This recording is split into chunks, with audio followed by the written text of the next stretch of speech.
Sementara itu, pandemi COVID-19 berimbas pada perekonomian dan dunia usaha di Bali.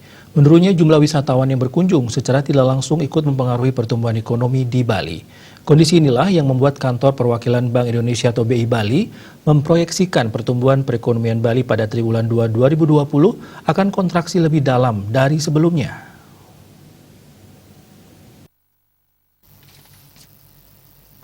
Kepala KPWBI Bali Trisno Nugroho mengungkapkan pihaknya memproyeksikan pertumbuhan perekonomian pada triwulan kedua terkontraksi lebih dari -1,14%.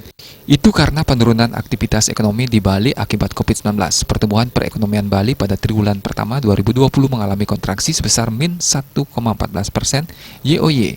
Bila dibandingkan data pertumbuhan ekonomi Bali pada 2017 mencapai 5,58%, 2018 di kisaran 6,32%, dan 2019 menembus 5,64%.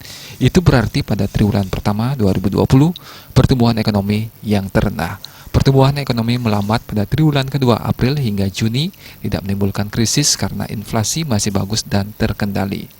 Bank Sentral mencatat Bali pada Juni 2020 diperkirakan mengalami inflasi pada kisaran 0,40% sampai dengan 0,60% MTM dibanding Mei 2020 yang mengalami deflasi 0,9% MTM serta Juni 2019 dengan deflasi 0,02% MTM. Sementara itu, secara tahunan inflasi diperkirakan 2,57% sampai dengan 2,78%. Bila dibandingkan Mei 2020, Bali tercatat mengalami deflasi 0,9% MTM. Berdasarkan disagregasinya, inflasi disebabkan oleh kelompok core inflation and volatile food. Komunitas penyumbang utama andil inflasi yaitu angkutan udara 0,28% MTM, daging ayam ras 0,05% MTM, bawang merah 0,02% MTM, cumi-cumi 0,01 MTM, dan kangkung 0,01 MTM.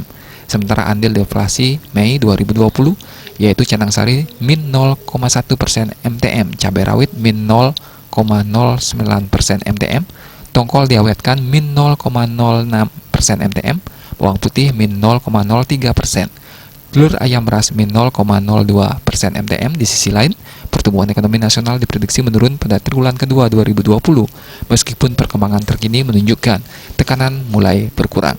Ekspor menurun sejalan dengan kontraksi perekonomian global, sementara konsumsi rumah tangga dan investasi menurun sejalan dampak kebijakan pembatasan sosial berskala besar PSBB yang mengurangi aktivitas ekonomi.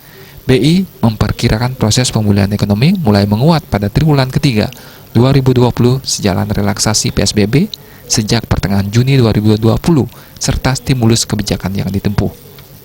Pertumbuhan ekonomi Indonesia diperkirakan menurun di kisaran 0,9% hingga 1,9% pada 2020 dan meningkat di kisaran 5% hingga 6% pada 2021. Kondisi ini didorong dampak perbaikan ekonomi global dan stimulus kebijakan pemerintah dan BI. Kedepan BI terus memperkuat sinergi dengan pemerintah dan otoritas terkait agar berbagai kebijakan yang ditempuh dapat semakin efektif dalam mendorong pemulihan ekonomi selama dan pasca COVID-19. Suhardika Bisnis Bali melaporkan.